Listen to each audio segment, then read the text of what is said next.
With the Umbrella Academy Season 3 and now this movie, Ashtray from Euphoria seems to have a knack for finding father figures who are secretly superheroes. Welcome superhero fans, and thank you for clicking on my review for Samaritan, starring Sylvester Stallone and dropping tomorrow on Prime Video everywhere, where we follow young Sam, who suspects that his neighbor Joe Smith might secretly be the legendary vigilante Samaritan, who was pronounced dead 20 years in the past. But with crime on the rise and a city on the brink of chaos, Sam makes it his mission to coax his neighbor out of hiding to save the city from ruin. Now, I don't know about you, but I have been excited for Samaritan for over a year. I'm a huge fan of Julius Avery's last directorial effort in Overlord. I love superheroes, of course, and I love Sylvester Stallone. So everything about this film was right up my alley. And Avery's directorial flair is all over this. He is not a very sensationalist director. He directs this with a lot of grittiness, griminess, and gives this film a grungy, realistic, grounded feel that makes it all more weighty in the way it unfolds. It's very similar to Overlord in that sense, where the film happens clearly in a heightened reality, where certain characters can be quite over the top in their looks, mannerisms, and exaggerated tones sometimes, but the look of the film, the way the city feels so lived in and realistic, adds a sense of realness to it all that I really appreciated.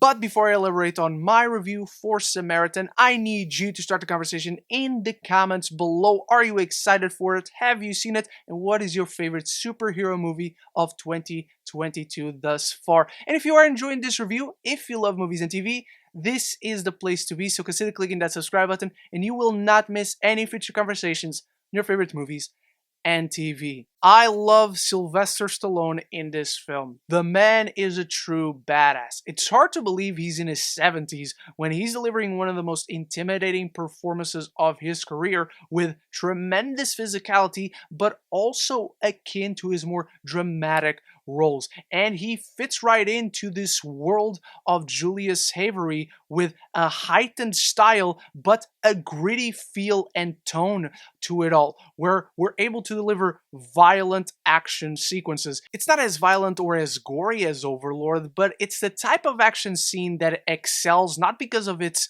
detailed choreography, but rather for its sheer brutality. The quickness of it all, the simplicity is what makes the action excel in this film, where you have tons of scenes where it's Stallone by himself against a ton of dudes. It's like the Fast and Furious movies, but this time it makes sense. What makes Samaritan frustrating, however, is that those are all the positives. This is a movie with a ton of compelling ideas, but it's incredibly undercooked in execution. The opening 1 to 2 minute narration could have and should have served as the film's entire first act to better flesh out the world and its characters. We learn what the character motivations are, but the film never feels interested in exploring why they have these motivations. Character dynamics in this film are either uninteresting or all around non-existent, as the film never feels interested in exploring them besides this kid and his neighbor who he believes to be this superhero. And as much as I like Javen Wallen in this role, I like him in other roles, he should have never been the protagonist here.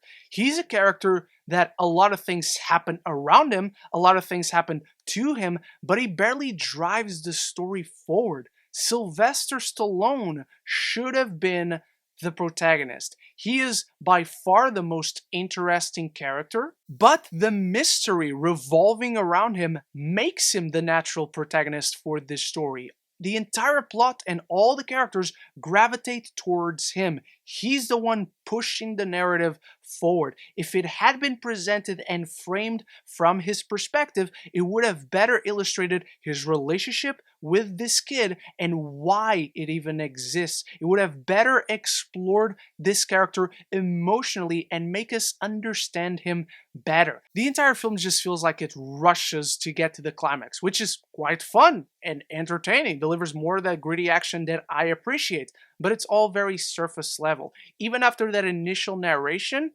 the pacing in this film is a bit all over the place, and the first act is quite choppy for the first 30 minutes. Gets better after that, but it was a rough start. The rest of the film is sadly as surface level as I mentioned. There's nothing really too much to explore here with characters. The city feels like a paperboard cutout of other movie cities that are on the brink of destruction. The villain, wonderfully played in an over-the-top way by Pilo Asbæk, who was in Julius Avery's last film. He's wonderful to watch, but I don't remember anything about this character, and it's because the story feels so contrived in terms of perspective. I kept asking myself, why isn't Stallone the lead character in this film? Why are we so much following this kid? It should have been about Sylvester Stallone's relationship with his kid, not about this kid's relationship with Sylvester Stallone. So I just think the script bogs this down tremendously. Where the direction is a ton of fun, the performances are all around great to watch, but the way the story is told feels so contrived, feels so forced in the perspective it is presenting. It is a big letdown. Samaritan is ripe with potential, compelling concepts, and gritty action sequences, but the script chooses instead to present a contrived perspective that never dives below the surface and rushes through every important narrative beat. I'm giving Samaritan a C.